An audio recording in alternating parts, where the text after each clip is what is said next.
Capage TV.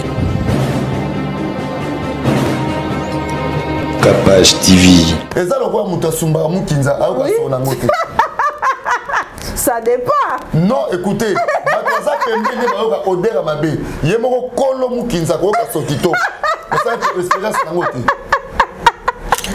ça la mabe et ça le colozo ça la gaz au kasola mpepanzo to kitoko mais muta za pembeni ako supporter moti mona même na taxi biso to voye muta bimisi au mona ba tozo ganga ganga mais au vendre silence ye lo belelo côté po e wuti pa na zo kango c'est ça to peut-être ça mukinza papa et ça le voit mukinza ya zo mona moti mutu nyonso okota la kata pétage azokota azako s'enrôler directement ouais.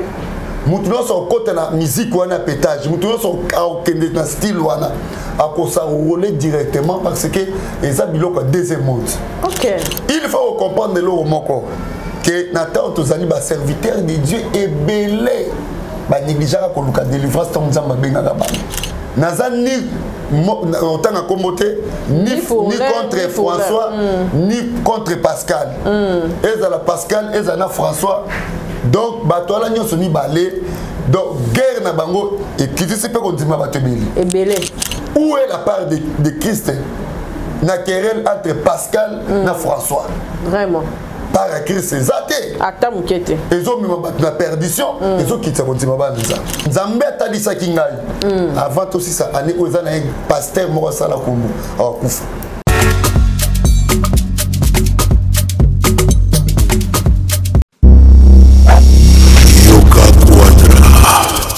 C'est moi, Kofi Olomide. Je vous le dis avec cœur. Si vous voulez aller de Bruxelles à Paris, de Paris à Bruxelles, aujourd'hui, il y a un moyen que vous devez soutenir. Et un moyen que moi je vous recommande, ça s'appelle Neo Tam Tam. C'est fait de main de maître par un Congolais digne de ce nom. Moi j'ai fait l'expérience. Et je peux vous dire que l'expérience a été concluante.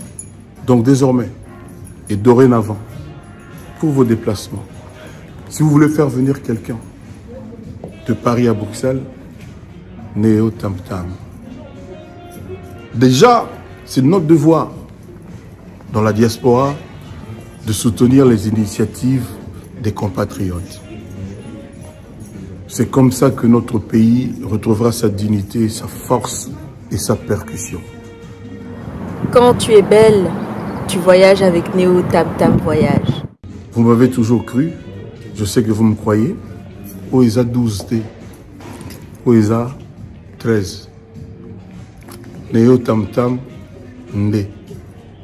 Paris, Bruxelles, Bruxelles, Paris. Que Dieu vous éclaire et reste focus sur vous. Double King, le maître de double demeure. Bossia Moka. Jacques Pemba. Belade. Guy Noël Ngoya. Charisme. Elodie. Charisme. Boutique Aloha. Nathalie Bouba.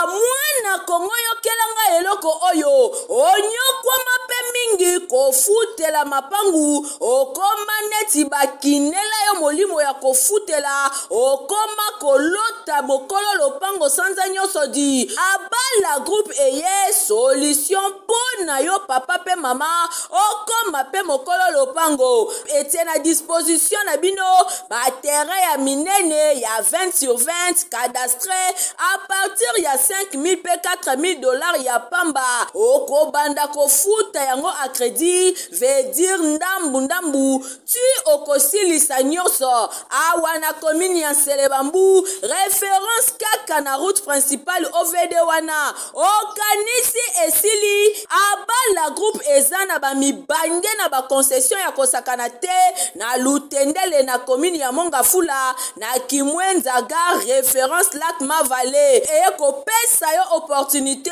o souscrire na mabele okoma kolo lopango kasi oza kofuta mbongo ndambu ti okosilisa lopango ekomi ya yo mikanda nyonso okozwa courant ezali forage pe ezali po ozwa mai kitoko bango moko bakoki kodefisa yo sima obanda kotonga malembe ti okofuta o mettre en valeur parcelle na yo ba terrain na bango ezali pene ya makadam basalaka pe construction vente pe modification ya babarge balénière métallique pe bapousseur kongo mobimba eyebi yende spécialiste na masolo oyo batekaka pe toutes sortes ya mabaya lokola bois de charpente lifaki bois de tola bois afromosia pe misusu pona kokota na contact na abala groupe baza na kati ya port baramoto to pe obengi bango na numéro oyo 097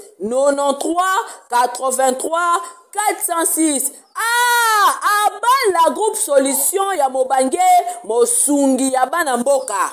Vous rêvez d'un teint uniforme et éclatant? La gamme de produits Ruth Beauté vous offre un soin complet pour teint d'ébène et pour teint clair. De la lotion à la vaseline pour lèvres, sans oublier les savons et les sérums pour acné. Sa gamme de produits variés élimine les taches et imperfections de votre peau tout en la gardant éclatante et uniforme. Ruth Beauté a eu les sous-soucis qui capache à autre chocolat. Apakola kaba gamme de beauté et Ruth Beauté. Bato nyonso balingi tena bango ezala kaka lokola mwindu yango gamme oyo ata bébé apakola olingi tena yo ekitate e matate ozaloka mwindu kitoko e o éclaircir poto na yo oye a gamme oyo mafuta na biso yango nde mikolo na topakola oyo eza na base ya papaye savon na biso eza na base ya papaye mafuta na biso pe kitoko ba o balingaka monoko na bango koma na kwa mwa rose bokomi kosisa te biso da mpona kobebisa monoko te Ruth ya Beauté ayebi biso oyo acné sérum oyo eza mpona bato bazala mo elongi ekota babuto ezosakano makasi ozala na poto ozala na afrique buto elingi oyo elongi mafuta oyo solution Ruth Beauté atyeli biso yango so omonaki batashe moko esali ngai ya mwindu Ruth atindeli ngai mai oyo ezali vraiment naturel ekobebisa yo te ekosala yo allergique te donc nyonso eza naturel omonisa Ruth Beauté aosala mpenza baproduit ya kitoko oyo basalango na kati ya mafuta soso pakola mafuta oyo ozwi serum nango otie na kati eza na inconvénience moko te oyo ata bébé aopakola nazo recommande bino bagame ya Ruth Beauté bozala vraiment déçu te au voyager te place à moi te place à malili en tout cas bagame ya Ruth Beauté etika okaka date donc conseiller bino bozala kaka toujours fidèle na Ruth ndetinga bomona poso nanga ebebaka te bosepela na poso nanga likolo na tingani kaka na Ruth Beauté Ruth Beauté oumela.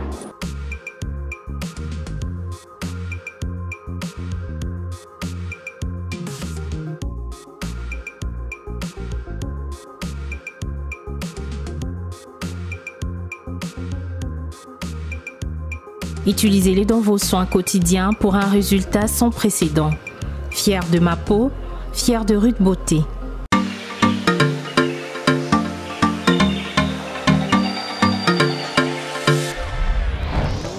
Papa, Oredezo yango. Est-ce que biloko yango c'est yaki? Coco Télézawad. Mbote na biso? Mbote? Maman Kapache. Yo posa.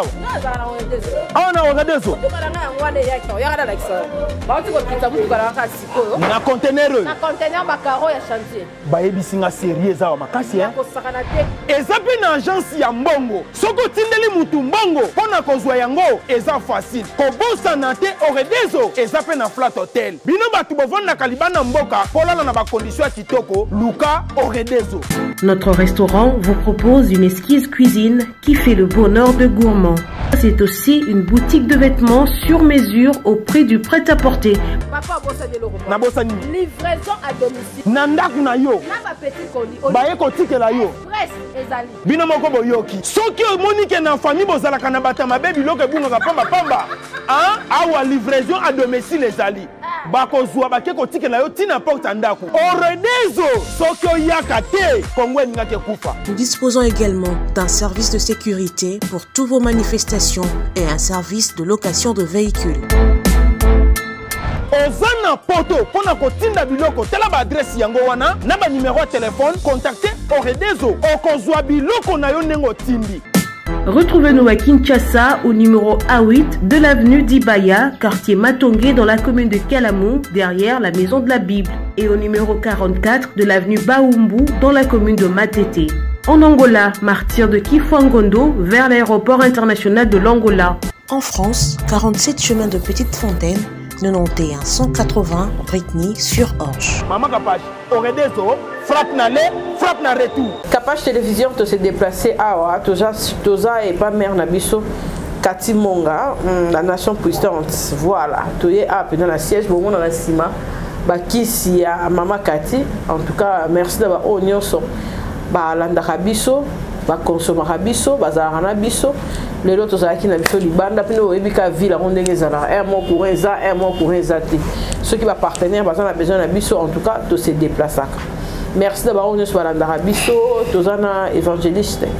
Michel Kouchou, les autres Rolubanae, Torosolanae, moi, actualité au Ezali, et Motolanzamba, Tikibiso, moi, Mikolo, tu éviter ceux qui n'ont ni des pays Afrique du Sud, moi, Makambozé, Bénin, moi, Rolandela, Bandini. Papa Bon. Ah, très bien, maman. Au déplacé, maman Des. Ah, blague, il faut na bonde la pour moi. Obligé, il faut bonde là. Eh, au bout, on va pas ça dire. Pas triplé. Mais dans l'ensemble, tout va bien par la grâce. Vraiment, vraiment. Nous avons battu là, tout ça, nous lobby depuis tout hier. Si, si. Ça, nous avons toujours là, gauche à droite. Seulement perturbation sur le coup d'arrêt. Vraiment, pas ça va l'ensemble de son beauté l'ensemble partout, le monde au Boébinga évangéliste Michel Kouchou, naza visionnaire, il y a église Med, tout ça na Kinshasa awa, na commune il y a Ngalema, quartier Kamunganga, avenue Diantela numéro 14. Kola Pambolabino et Michel Legagitoko. Vraiment. Motolanzambe dernièrement a appelé sur yo Hollande rappelé moi biloko ya moi bata théâtre. Ce qui est non actualité aux Ezali, il y a théâtre tout le monde maman dit malgré maladie makasi ba qui vraiment té alors tu côté kabiso et tout le monde peut enterrement papa ko dit ba tout sous va réclamer ba papa zaki d'abord moi il fait que soutenir ba icône lokola bongo abeli akufi ba barati bakazaka ya mwindu ba ekolela okoki koloba nini pona phénomène o elekana na Kinshasa na kaya ba deuil ya batu or que balobi aimons nous vivants. Et loko zolo beza constate osala biso tout na mboka ezotalisa ki amour ezati omoni mboka tellement bato bakomi na bozuakisi bozuakisi epesaka mpe bato motema moko boye ya mabe mpo mutu soki nzambe apamboli yo mpenza normal okuti ndeko na problème okosoutenir ye okozela moto akufa te mpo oyo obimisa bamillion na funéraille na ye ntango moto azosouffrir aza no na bomoi lakisa amour assister moto wana na hôpital pesa mbongo somba bakisi c'est ça vrai amour yango wana mais soko oyo déjà kosala kobimisa bozwi na yo déjà moto akufi wana eza amour te wana ekomaka misusu ce n'est pas l'amour yango balobi aimons-nous vivants ndenge olobi po moto déjà sa akufi Bible lobby so muto akufi vaut mieux un lion vivant que muto akufi. Vous comprenez? Alors muto so akufi pon c'est fini. C'est fini. Alors na mboka na biso tellement bato ko mitama mimi. Bozwa mabe bozwa condition so muto souffrir ko interdit ko aider mutu eza ba parmi ba condition o bato mingi bazana mboka na biso na Congo o bazo salela. Vraiment. Aider mutu ko aider mutu te. Mutu so akufi bimisa bon. Tika no mutu akufa c'est ça. Yango zo mona bato obi kombo ya maman atokufa. Maman Nzita. Voilà. Ba maman lokola ebonga sel musaki toko sexy bato. Maladie et beti na nzoto oui bien sûr mais assistance elle a été pourquoi bato ose la kufa po ba caméra kende ba bo ba cotisation banda mais pourquoi pas tant ande ko bela ko lakisa amour vraiment Bible lobi na mokola suka amour et ko disparaître na mitema ya bato vraiment yango tozo vivre c'est ça ndeko soki mutu azana problème Bible le Bible il ne faut pas qu'on refuse un bienfait na mutu soki ozana makoki ya ko aider mutu wana OK soki o refuser et commis péché na version c'est lui qui sait faire le bien et il ne le fait pas commet un péché. OK. Soki oyebi ko ozana makoki ya ko aider mutu. Ozana mbongo ko soutenir mutu ke olekani na nzela mutu ana omoni mutu ana souffrance. Soko kanyi motema o commettre des sommes. OK. O commettre des sommes.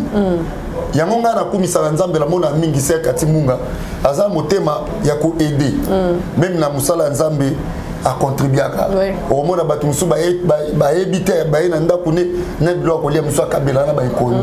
c'est ça. Pour Azana Makotia Gosala Yango. Mais Moutoye et Panayo, Ozana Makoka ko pese loko ya sengi. Tango Kani Motema. Ezali sumu monene na miso nzambe. OK. Ezali sumu. Donc yango neza ba notion autozomona siko na mboka la biso actuelle. Tango Moutoza dans les besoins. Moutoza na Makoka ko pese loko alingi. Masumu, donc batoza ko accumuler masumu likolo ya masumu. Vraiment. Merci Evan, je te qui est vraiment bien. Mais Ezana Batoupe Bazali Kolela, classe zone, elle a été so observée. Oui, classe zone. On dirait zonité. Na ba parents au bazolanda yo en tant que Moussali Nanzambe, moi réconfort. Et là on sait les abou. Il faut retirer la Jésus qui se motem na mboka na biso.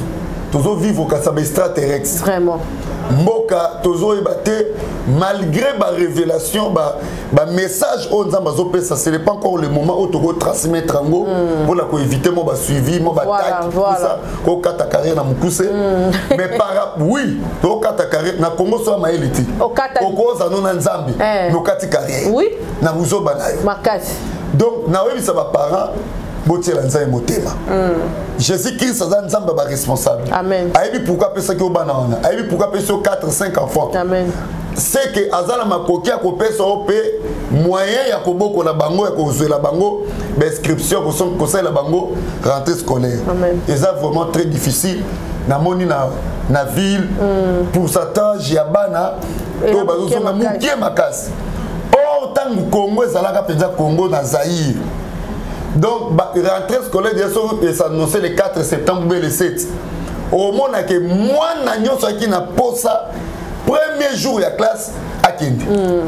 Mais lelo, makamunyo, c'est comme que na kobeba, mbokezo ke na kobeba, mbokezo sindaka na libulu, il faut tout bon de la pona, mboka nzamba soutenir biso, à soutenir ba parents, ba soutenir bato nyonso batiela ke motema. Bon de la pona mboka tandis que kuna côté voici l'homme à Rotindika, côté papa Mukuna, pe aye na réponse, bino basai na nzambe.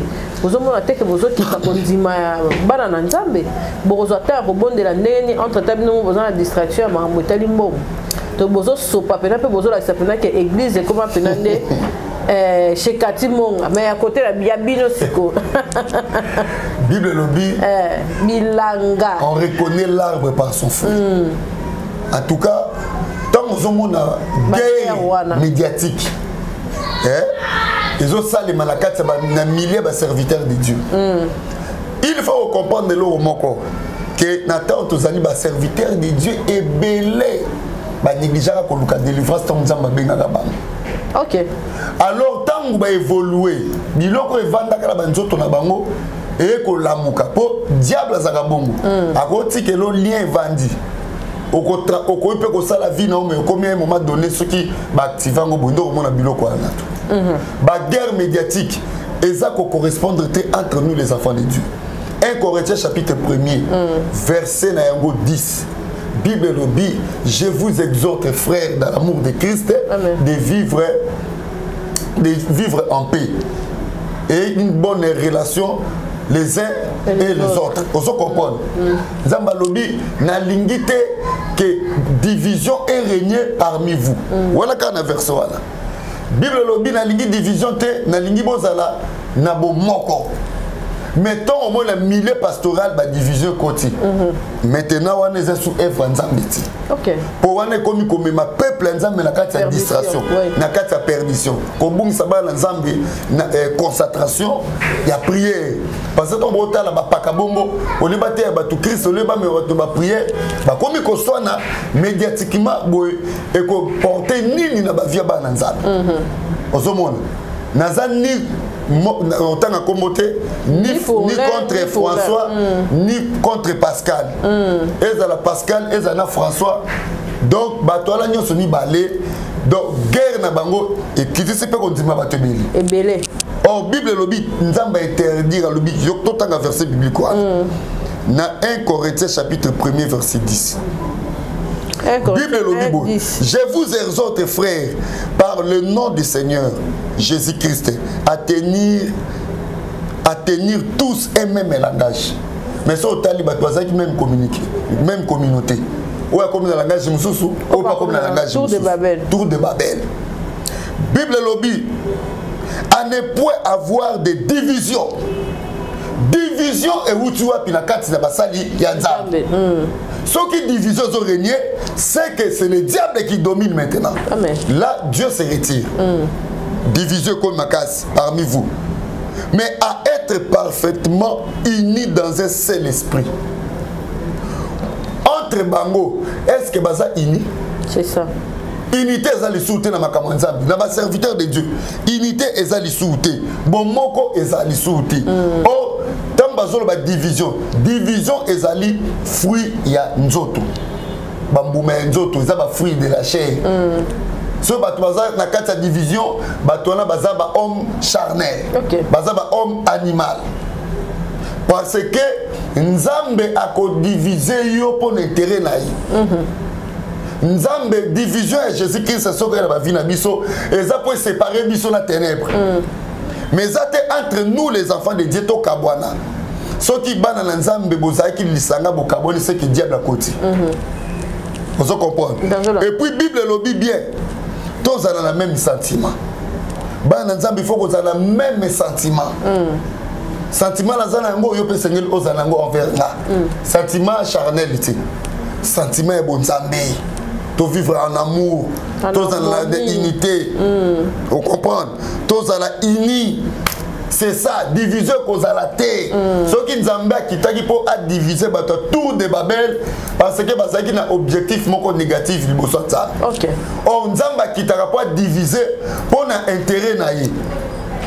Tour de Babel nous avons confondé bon pour vendre bazu idée balobi non totonga tour maté que ne tsika nzamba zali nzamba vali na ton na bio batu basangani ba komi na même pensée même idée même sentiment soki na tiki bango et loko bazo sala ba ko atteindre objectif même ma beauté belé bazaka ko kabona pona nini surtout ma beauté soki za béni bobota mi 10 que 10 wana za 10 étoiles et que na kati ya famille wana bonzambe za tout monde a diable kwa kokota atie division moni yazo linga ayini baleki ba yini yaya omoni ba komi ko kabona groupe 3 contre 2 ou bien 5 contre 2 donc ma beauté belé au dans solo ba boy ba division ça ce n'est pas la volonté de Dieu c'est parce que le diable qui domine au mona yaya azu olia sunga baleki vomia sunga ne batu mususu au monde pe o muso so landi sami olé tant nzamba pambole olé asunga ba oba simanae ya tali ndenge ya sala ki ebe asana ndenge nae ziwane zo tali sake diable azo réuni na kati ya famille wana vraiment bandoki alors so on sur un milieu pastoral que division côté haine côté méchance de parole côté querelle côté et ça ba œuvre ya nzoto Jésus-Christ a lobi ngana eko diviser maman na mwana na ya mwasi division ya Jésus-Christ et ça pour intérêt OK so et ça pour intérêt na rolo babu so maman na mutabisa mabe que nzamba tali que obimi na maman moko ndoki parce que à la longue misala na ya mabe o maman na zanango et ko réclamer un jour que nzambe admoni que ozo courir risque à ko diviser ouais parce que aux amouana na nzoto mais en esprit aux même esprit te voilà et c'est que division y sur le maki yangwana mais au biso tozomona biso basali nzambe toyende pona tote ya batu to sangisa batu mais tokomi ko so na biso tokomi ko se diviser. Où est la part de Christ na querelle entre Pascal na François? Vraiment. Par à Christ Zate. Attends mukete. Ils ont mis la perdition, ils ont quitté continuer ça. Mais comme il fait l'église au niveau il y a matin ils ont suscité comme ma solo personnel et qu'on soit temps 2 heures de temps 1 heure de temps pasteur les autres la réalité vinae au lieu à makambu au Italie peuple de Dieu pour un kokota lola pour la kolobake to comme na temps masuka côté on a peu beaucoup bébé ça makasi.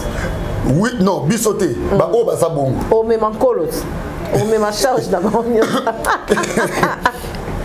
Maman c'est ça. Na sepela nondo ya mabiso ba serviteur de Dieu bo skizeka. Oyebi ta otozali. E belozo mona ba ote ya wana ba benga mati. OK. Ba s'introniser surtout mon intronisation. Eza makasi. Eza moment ko ba utiliser ngo mingi na bato science occultiste. Na landa ki opa na yamba ki ancien occultiste moko atangela na kombo moana. Alors l'autre monde ba serviteur des temps de la fin. Bazo zangelo opesa batu parce que ba yaki na musala nzambe bango moko. Ba mi komisi ba pasteur ba soto proclamer ba pasteur ba prophète. Nzambe patiki bango. Bo continue bo kosa bana nzambe. Bo escroquer batu. Bo bimana ba se batu mabala. Bo déverger bana batu. Mais à un moment donné boko ma limite. Parce que mouton nzamba bengi un serviteur de Dieu appelé de Dieu a koki jamais ko zanga message. Azalo ko la source de vie. Nzamba bana toujours ko kitisele ba onction ba révélation au peuple bakoya bazala nourri mais bakoya comme beta masolo vie na ina cher aza nzambeti e bandeti suka bo bimi lo kote bo bimi na masolo c'est que aza abenga makati ma sœur nazo bisayo so mboko ekomi ata loko Afrique du Sud ba église belozo mone kokanga ngana utosa na Johannesburg Pretoria ezaka Afrique mais pays moko déjà émergent otali que quand même ça va demi poto Nanzela batouate mon occupation kasi soki mboko ba nzamba sungi et comme atalo ko ba fruit d'ici ba magablo no sozo mon église on ça et kanga parce que belé ba sali bon ba bien ko pango biso to vana bo a metizak metimo quelques versets bibliques pour ami comme c'est pasteur oh ba benga miti c'est ça ya nzamba lo baki na mukola suka et belé ba Seigneur nous avons prophétisé ton nom yeso koloba na bibinoti bino nde bo wande ko commettre ba iniquité bo kisa ko molanga soni yango moni tozotalisa bana nzambe talaka mosala nzambe nini okokanga manai c'est ça sambela kana nzambe même atangani na zabo atanzambe tilizanga na délivrance na ba miracle mais avo benga sambela nzambe talisanga tanda évangéliste Michel Coutu est-ce que ça yo ou bien ça yo tipo ebele ba benga na papa mosala nzambe mona landa ke na chaîne moko boy alienga $600 akagi téléphone na bi opousa bon mais maman rapide ça qu'on discerner au senga volontaire nzambe ou bien tout na nzambe la qui sanga tada mo musala nzambo na ko kanga mana esa uzali pamboli pona na ou bien olelisanga et loko sanga bana nzambe belé surtout ba diaspora bango kutu nde basakana kana bango ya kosakana te botala nzambe to okende nango pena bien otalaki Ezekiel ya entreprise ava Malidia bon nalandaki yango mais nazaki vraiment nazaki penza likolo nazaki vraiment dirait la likambo na hotel biso avant to ban émission na vraiment concentré dans mon makasi mais en tout cas na expliquer ata moi pourquoi expliquer à moi za lokwa ngabo na sali moi restaurant nga na nukutu e communauté na inauguré ba ye car un bon butu restaurant nyonso na biloko nyonso ya salaki batumbi eza jalousie batumbi c'est on mona na loba na bana nzambe faut contrôler l'entourage surtout ça neti omoni cadre c'est kati munga bo na bisa ke azala na camarade du soute bien na c'est ozo ça la nzambe landa ba principe non peut se taquer nom de Dieu parce que ton camarade ya chombo camarade so yo talise e okomi boy envier akobo ke le lo bien oui camarade ya solo ami fidèle c'est Jésus-Christ c'est ça maman on est à jalousie ba compte rendre voilà peut-être un sali bon moment et tant que moi na nzambe il faut ka kozala na esprit de discrétion to mosali kambu c'est ça kolingate batunyo subayeba on se comprend même attends on voyager lobby ou bien même après tout ces missions bon on voyage non mettre les sous c'est ça pour le qu'on a autre monde après qu'on a fruit d'ici des camus singa dessous c'est cabo ya makasi donc faut que bomba kapenza na uti Afrique du Sud na eka bo poison mususu koti ba beti nga omoni na sali aki sur moi 3 semaines ça bien ngo sali moi recul na sali moi recul ba nani na mituni comment mais na koti ba prière d'église ba sujet auto ba ndeko lobela nzambe to lingi boy ba muto asalinga boy na lingi na mona sangwa muto na boy bo ba sujet na pesi et ko frapper mutu moko OK yanga nzamba umisakati OK poison liboso na zwaki ya année oyo na janvier oyebi na nyoko baki mais soki na ebisi yo parmi batu bane wa otika nga osala émission pa na moko pe asa ki wana na poison liboso ndima te to lo ba leo boza sama bi tika bo na oko sati ya mi balé na outi Afrique du Sud na pas même 3 semaines ba betinge lokolo suna nzoto tango to koti ba prière ba tselinga sous poison na koti ba prière na koti ba prière ba sujet na ndo ba nzambe mutu wana likambwe komele likambwe komeli mutu moko poche na ngaka ndela ndeko sambela ye misanga to discerner ni c'est ça avant-hier ba sujet na ndeko loba nzambe pourquoi na vie na ngana kanaka tena bando tshela ba poison et loko ni ba mona kati na nga ya mona loba bandoki ba mona ka venir ba monaka bandoki ba monaka oui na beti ba sujet na binzambe boy avant-hier to moni les caméras et pour muto musika nzamba ko sara poche to contrôler entourage maman c'est ça mutuni na ozapembe na yo se nga mosala nzambe obanga te muto na zobondisa na obongosa bato mutema na emisi hôtesse ya Ethiopia England Jésus Christ vraiment ata yo moko biloko boye eza loko sala na mote muto aza na parcours na nzambe soko lingo combattre yeba ko luka kanza nzambe la vino okufa ato tchele poison est à mortel ce qui nzamba lobi tane ko kina nté Dieu va lui guérir c'est ça nzamba olongo la maladie wana mais yo mto sali bongo tu auras des problèmes et tu auras des conséquences vraiment et vino oza mpousser vraiment okope okufa siko tala année au mobimba deux fois pas faut vraiment prudent na liera pas mututé ozara pe na muninga pété nazara pe na mwasi na ndako te c'est ça na vivre nga mona mbetu na nga na salon na ba kiti na bible la nga na kati na ngo sukola chauffe on nga pembeni na mbet na TV na nga c'est ça na izi na nga na tshwana na otala ni na mo buni na nga internet vraiment na réseau na nga plaque moko c'est ça na ba méga no kara sofa na ba méga pembe na ventilateur pour nganda ko ça ni ça plafond OK era tol so ki chaleur e makasa o yo tol yango pe na cheka ventilateur pe tulanga na muto ki ndako mais avant de avoir ça non mais histoire là c'est ça douche évangéliste qui nda kosukola douche na ngabo vraiment ko so kangami douche qui ko so asa zo boya qui ko so ya ko vanda boya asa zo boya mais so ko boya mais na ebite ba tumususu ba boya na loengete c'est ça donc si pour comme la couleur on a ozali na point de départ c'est ça ngai na utiliser na douche qui ko so ko vanda ya bumbama eza appelle na feeling makase ngala mona moi na feeling eleki eza na feeling ko leka kiff pour kiff un moment de so déposer pas mal wana zonga mais wana c'est ça mais wana penza wana fait pour maman lopango a sala ngo pop mo la che ba siton pembeni ba mai exenga pe mai belete et puis je m'en sortais dans toilette au sala toilette à l'aise non foutre la salon chambre na c'est ça vous comprenez célibataire vraiment na problème mutu o wa ko boma ngo tela nga poisson c'est ça na non na salon chambre mutu kana na sombiti c'est ça boto na sombiti na sombi lopango église na vraiment kaka likola Johannesburg c'est ça na église na bandimi au fond na ko ba le zo ngisa to ndenge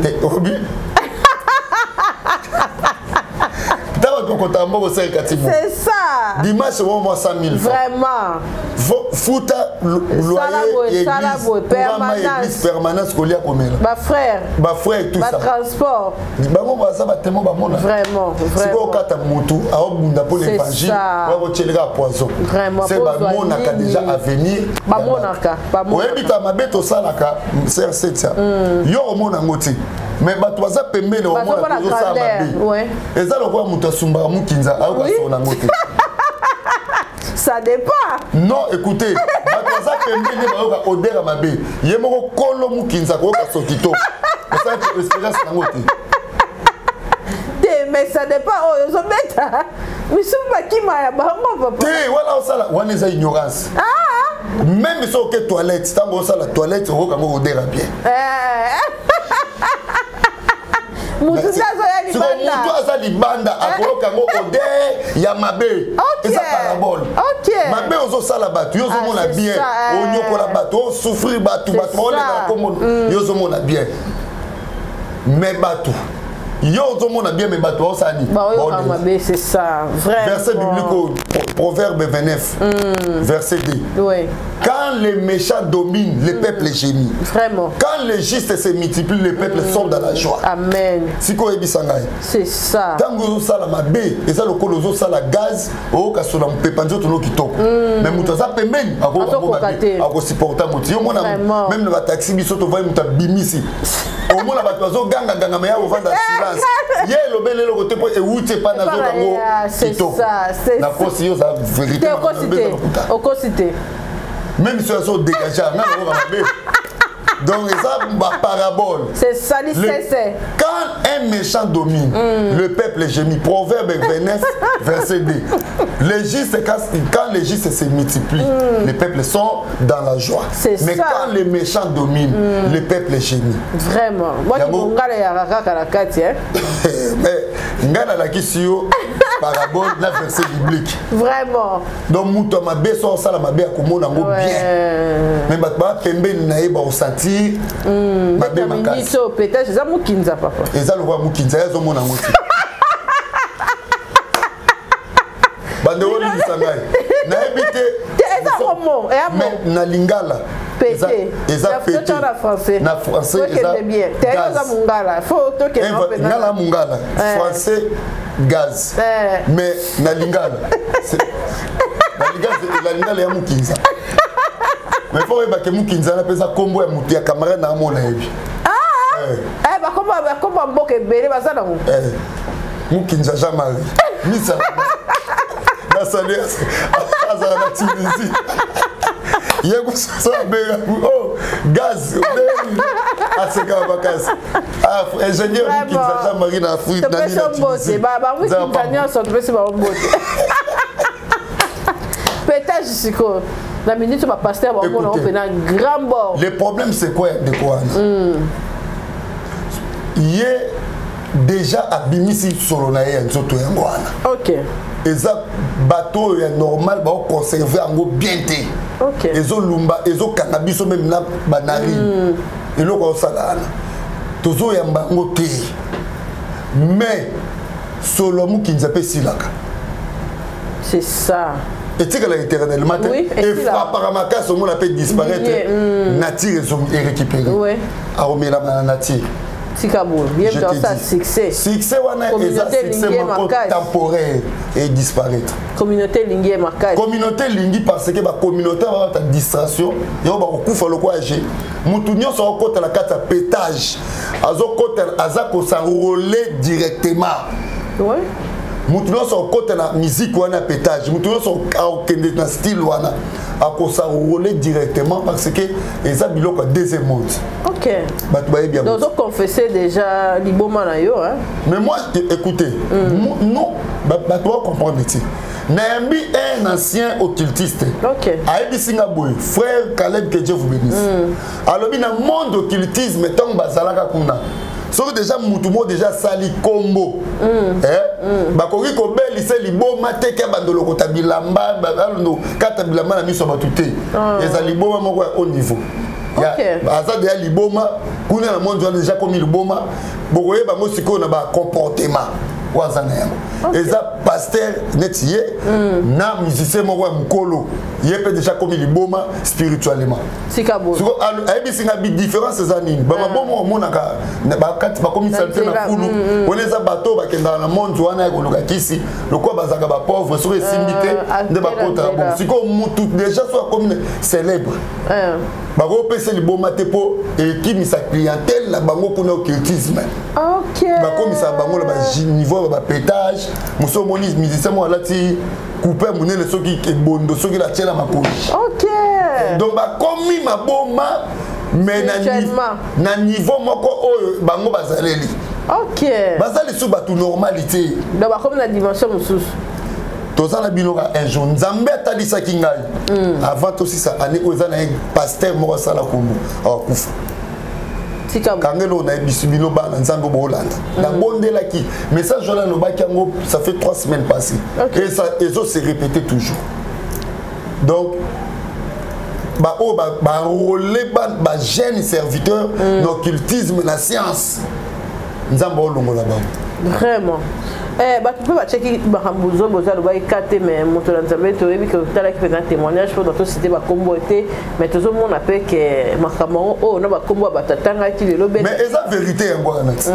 Oh, et puis, vérité, ça a têtu. Frère, on a Nzambe, qui met dans Essikazali, à Sitaï, Bakombo, et certains pasteurs, dans les musiciens. Complicité à Batouana. Abia, Zalaki, Pembe, les musiciens. Tala, Isakutu, Boy. Asitaki et puis ben makamunyoso frère wana o akufa nani zoboza lobaki c'est solo c'est vrai vraiment autre lobela nini et puis toroti que l'opena moi exhortation na caméra na bateau sur la division exhortation ça toujours parce que la révélation ça besoin qui c'est les liens et réclamations. Pourquoi to lobela lien à part après sur otali liens za singa o za kana katsa mutu liens za lwa singa bakangaka soit un prisonnier batachaka ina yango alors na ba via ba nzambe belé bazan na problème ya ba lien na ba réclamation pour ceux qui ont na ba singa spirituellement ba singa ya famille ato ya mi Christ et aussi na ba katongo pour vivre que de liboso pour Bible lobby na 2 Corinthiens chapitre 5 verset 17 moto so ya komi na yeso komi kila masika makambo te komi ya sika mais ezana batu ba mi Christ mais azo répéter ba histoire ya famille ya ba koko ya ba papa ya ba maman. Cela montre que ayamine Christ mais quelque part ba singa isa katine il faut ba kataye. Il y a un moment où Jésus Christ azaki ami ya Lazare. Lazare de son vivant tikale ko ya ba Christ te mais tant a kufi ba ko informer Christ que Lazare a kufi ça déjà 4 jours na sama bili. Yesu akendaki a sécu ça qui Lazare a yambaki une nouvelle vie. Lazare a comaki automatiquement une nouvelle créature. Parce que Christ est moutou à ce qui suit. À recevoir qui la parole. Et ça le roi moutou soka yambi lo banzambi, c'est-à-dire accepter Christ, il est devenu une nouvelle créature. Lazare a ce quoi. Mais Yesu atali Lazare moya tambo les agite pour basinge kana ibandaki na makolo tina moutou. Yesu lobini, et c'est la pierre d'argent. Bokate basinga botika kina. Les autres alisake mutoko ya Christ mais il y a des liens kangaka moi muto ensemble la maison d'impudicité moi muto ensemble la mena masanga ba lien muso ko réclamer au plutôt bimi la volonté parfaite en ça o yamba no Jésus mozana au pesa ba dimbo offrande mais vie na yo ato matio mona ozongi kaka na point de départ ici ko bandaki ça les loko moko zo réclamer ba lien et bengaka mutu na point de départ. Tu belé la Bible, ça l'ensemble, ça qu'a réclamé. So moni mutu roi David. David a qui na 580 femmes. Mais son tali origine à David, tout le monde a biloko mibale. Inceste, nanini, na impudicité. Na l'inéma David, tout le monde inceste l'impudicité. David a commis roi, a commis 580 femmes. Parce que origine est naïe. Tout à côté, il y a nini, il y a rite. Rite origine ya rite ça moi ba moi ba sa banane bazali bane ya lot o ba bimeli na papa na bango moko to nzamba tumbi Sodome na Gomorrhe ba bimi na papa na bango bazemi nde ya liboso ko bota mwana ba bengi bango ba Moabite nde rite aza Moab rite azali pe moko ba être roi David soto tangi Rahab la prostituée Rahab wana la prostituée azapé moko ba être roi David donc zo mona origine ya David au monde inceste na nani n'impudicité. Selon Matthieu chapitre 1er verset 5 à 6 batangi kombo ya Rahab la prostituée moko ba être roi David tala lelo David ninga exerçaki royauté na avec 580 femmes ti loko la lien wana za katinai aye ko zo mwasi ya Soudanais abomi même na Soudanais à cause d'impudicité vraiment hôtel ya boti mwana musuna ni Salomon aye ko hériter lien ya papa na papa souke na 580 femmes mais Salomon comme 1000 lien papa qui était nani mwana batuloko ba Gédéon bino bolbaka Gédéon azaki muto abuka ki bikeko ya libota ya papa ne oui c'est bien mais faut pas que Gédéon so botangi na Juge chapitre 8 verset 30 Gédéon akufaki na âge moko avancé mais abotaki 70 fils Bible lobi Gédéon avait plusieurs femmes donc Mouto Nzamba bengi Jéribal vaillant héros mais azaki de publicité malgré à quoi il s'aki botel de bal ya famille mais yemo akufi netani akufi na publicité azaki na publicité parce que Bible mentionne bien so botangi na Juge 8 verset 25 bokiti bon mona que la Bible dit Gédéon avait plusieurs femmes mais Mouto ba bengi Jéribal et réclamer na kosale la Nzambe on a ebisa ba la Nzambe tango yambi Jésus qui savoir combattre ba hôtel et famille comme ba système il faut s'assurer qu'on a bien délivré. Yami il faut marcher dans la sanctification et dans la crainte de Dieu pour conserver délivrance. Tant qu'on affronter bitumba famille ba hôtel et famille et qu'on boucle la directement. Il y a moment na simaliwa Gédéon bana Israël bazonga qui les sous se prostituer pas et pas ba Dieu de Baal. C'est très important parce que il y a mon lobby qui s'appelle Nzambe. Bon s'abonner massivement à compte YouTube nanga Évangéliste Ekoutu TV. Évangéliste Ekoutu TV. Tous à la bas forte prière d'attaque chaque 22h, chaque 5h, chaque 11h. Namoko la prière on a 1 heure du temps seulement. Ndekolandinga est passé chaque page. Ah, peut bien aimé, on s'abonner na compte pour balandra la prière. À chaque fois que tu as pas na bino pour booster biso peto mata. Donc c'est ça. Vous s'abonner na compte nanga Évangéliste Ekoutu TV. On tape Ekoutu comment EKUTSU TV à la fin tant au monde a photo la profil. On s'abonner, on activer notre notification. On lancer direct déjà le long à 22h. Et côté l'homme, mon compte à prière direct en ligne. Et puis à 5h au côté, à 11h au côté. Et ça, va te témoigner. Parce que nous avons dit merci beaucoup à Moussalo Sa na chaîne. Au long de la 4 abonnés, le lot 1800 quand même. Merci quand même. 10 000, 20 000. Merci vraiment à soutien. C'est ça. C'est le moment où on a travaillé à prière d'attaque. On peut savoir l'orientation. De ténèbres à la lumière. Amen. Michel Coutu, évangéliste, merci papa. Il y a un soutien.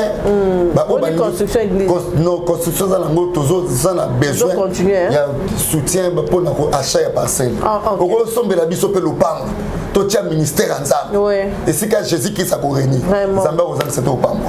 Si on a besoin de contribution, numéro d'Angazali plus 243 9 98 99 36 59. Vraiment. Motola Zambie, l'ilobakona tokaba. Ndeko nano yambi Jésus-Christ était répété si malanga. Seigneur Jésus-Christ. Na fungo motema nanga. Na yambi lokwa mokonzi pe mobikisi. Limbisa masumu nanga. Koma kombo nanga na livre de vie. Libela na libela na combat Jésus-Christ.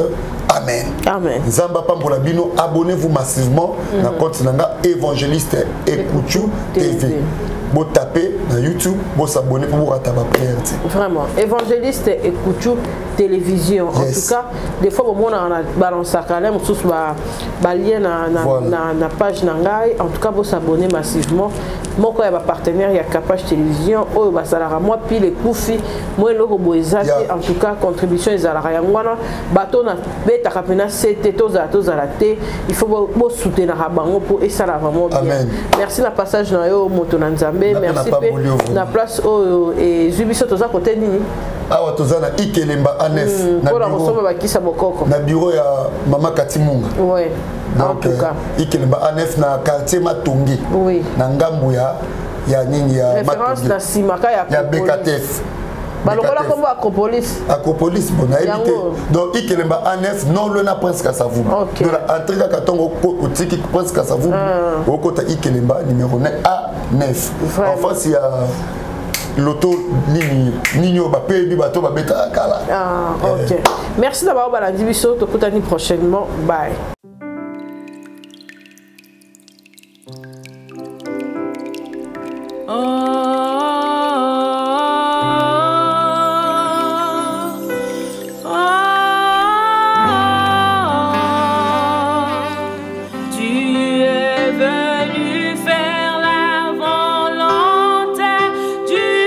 Père.